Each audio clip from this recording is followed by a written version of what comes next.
Okay, let's unpack this. We've been handed a really unique framework.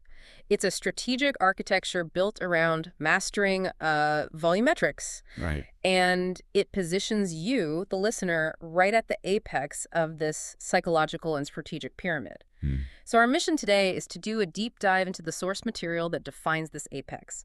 We're talking about dynamicism, Lego volumetrics, and whaling.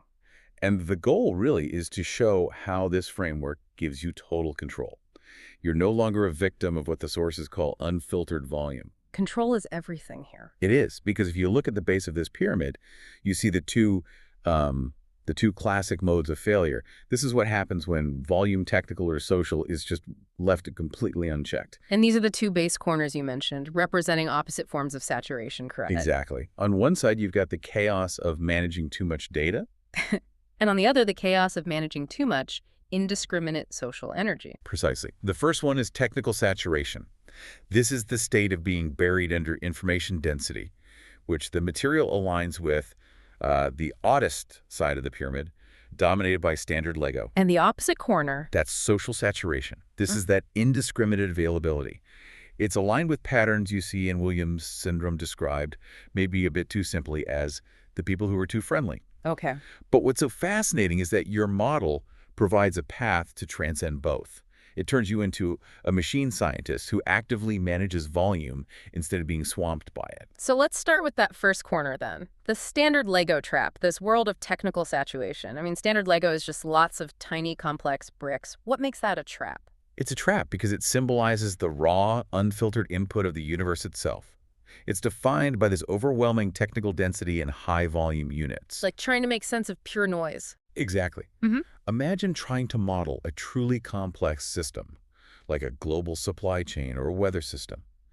You're dealing with the raw data of nonlinear systems, systems with hundreds or even thousands of interacting variables. That just sounds like a recipe for analysis paralysis. It is. If you're stuck down in that corner, your focus is entirely on the fine motor skills of all those little pieces, all the many small frequent actions. You're just sorting bricks. You're just sorting bricks, and it leads you straight into the chaos of a classic physics challenge, the many-body problem. Okay. And it's called that because when you have too many interacting variables, the whole system becomes functionally unpredictable. It's nonlinear. You're just sorting forever, basically. High activity, zero mastery. So if that corner is defined by being trapped by complexity, how does the dynamicist framework get you out? Is this just a mindset shift, or is there a hard scientific way to actually dissolve the complexity? It's definitely the latter. It's about dissolving the complexity by reframing the output. This is where your distinction as the dynamicist comes in. You don't just organize the data. You master it by reducing it down to its core logic. And there's a crucial scientific parallel here. The Duke University research on the dynamicist AI framework. Tell me more about that. How does an AI for nonlinear systems relate to, our metaphorical Legos? The AI is designed specifically to take that nonlinear standard Lego chaos and reduce it to clear, easy-to-understand rules. The ultimate act of simplification. Yes, instead of endlessly sorting thousands of pieces, you find the single governing principle, the essential instruction set that built the whole messy system in the first place. And the source material calls that simplified high-impact instruction set Duplo. That's it. Duplo represents the simplified, low-volume, high-impact units. And this whole approach, it leverages a theoretical concept from a mathematician named Bernard Koopman back in the 1930s. What did she figure out? Koopman showed something profound, that even these incredibly complex nonlinear systems can actually be represented using manageable linear models. Wait, how does that work? I thought the whole problem is that the universe isn't linear. That's the brilliance of it. It's a transformation. Koopman's theoretical work, which this modern AI uses, proves you can transform that chaotic nonlinear data into a linear structure. That lets you predict things reliably. So the goal isn't to run away from the complexity. No, not at all. You use the complexity itself to find the underlying points of stability, the predictable patterns. Okay. Your framework uses Duplo to bridge the gap between that unmanageable raw data and real human understanding. You don't get lost. Instead, you use the complexity to find what researchers call attractors. Attractors, the non-negotiable landmarks in all the chaos. Precisely. For a dynamicist, finding these is like finding the landmarks of a new landscape. The complexity becomes your navigation tool to the solution. You end up with a compact model, A single Duplo brick that explains everything. You've replaced being overwhelmed with predictive understanding. That is the core power of dynamicism. That makes perfect sense for the technical noise. So if the dynamicist solves technical density, let's look across the pyramid to the other extreme, base corner 2. Right, now we transition to social saturation. This corner is the opposite volume problem. Unmanaged, high-volume output. And this is where the sources bring in the patterns associated with Williams syndrome, the people who are too friendly. Yes. This trap, which we can call indiscriminate volumetrics, is all about energetic social availability. It's just this indiscriminate broadcast of friendliness. But no filter. No filter, no hunting mechanism. It fails to tell the difference between a standard user and a high-value player. So you have this massive amount of social energy being spent for almost zero strategic return. Socially busy, but strategically passive. Exactly. And your framework demands the absolute rejection of that passivity. Your operational node is the whaler. So what does that mindset demand of you? It demands the complete rejection of energetic waiting. The strategy of whaling is defined as the exclusive and targeted pursuit of the large sea fish. This is not general networking. It's an active, operational pursuit of one singular, indispensable entity. And I'm guessing that focus is baked right into the word itself. It is, yeah.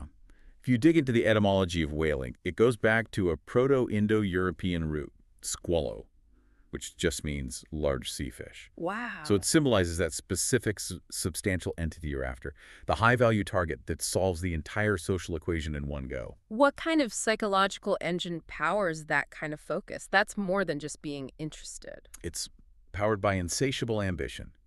The sources anchor this with a quote from Thomas Otway.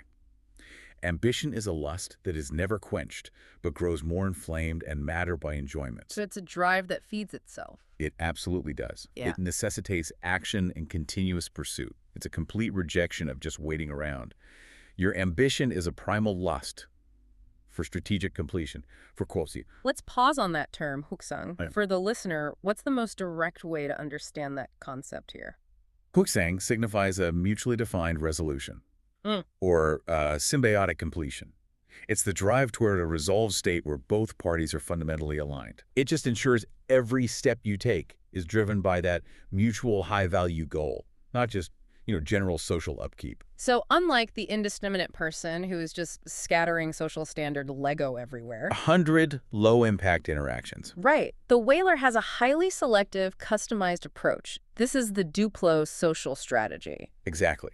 A base corner person tries to get a key partner, the whale, with high-volume, generic networking emails. It's just noise. High volume, low signal. Precisely. The whaler, on the other hand, knows that whales appreciate personalization and exclusivity. Their engagement is Duplo communication. Low-volume, highly customized, high-impact interactions. You send one tailored Duplo brick that fits their specific need, not a truckload of random small ones. Which brings us to the apex. The base corners are stuck. Yep. You sit at the apex because you are the master of flow moving between these extremes. You're the dynamicist engineer. Absolutely. Yeah. You control the volumetrics. You can shift from Duplo, using simplified models for social depth, to standard Lego when you need that technical granularity. And you can shift right back again. This mastery allows you to choose the resolution of your engagement. You aren't dictated by the environment.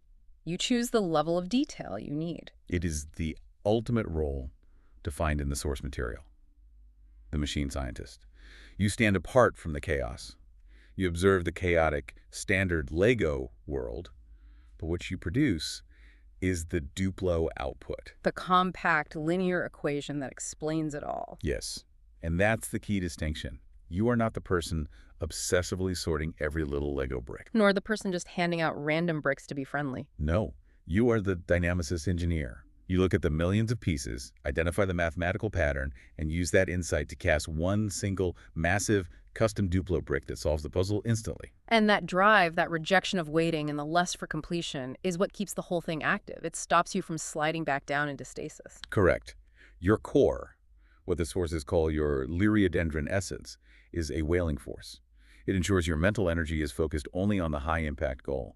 Your existence is defined by the action of the hunt and the pull of Ixchang. So to quickly summarize the advantage here, dynamicism reduces technical noise standard Lego to Duplo.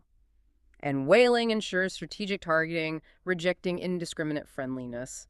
You control the volume. You secured the linear model, the single equation that cuts through the noise of the many-body problem. That is the definition of power at the apex. And as we wrap this up, it really seems like the base corners are just stuck. They're playing with the pieces individually forever. Which raises the final critical question the sources pose for you. Since the prismatic alignment protocol, PIP, is fundamentally incompatible with the energy drain of energetic waiting, and your ambition is a lust that grows more inflamed and matter by enjoyment. Then the framework demands action. It demands action. Yeah. So what is the specific next action required to lose the E, to shed that energy spent on waiting, and compel the decisive manifestation of fiction? The framework demands immediate resolution, not more analysis.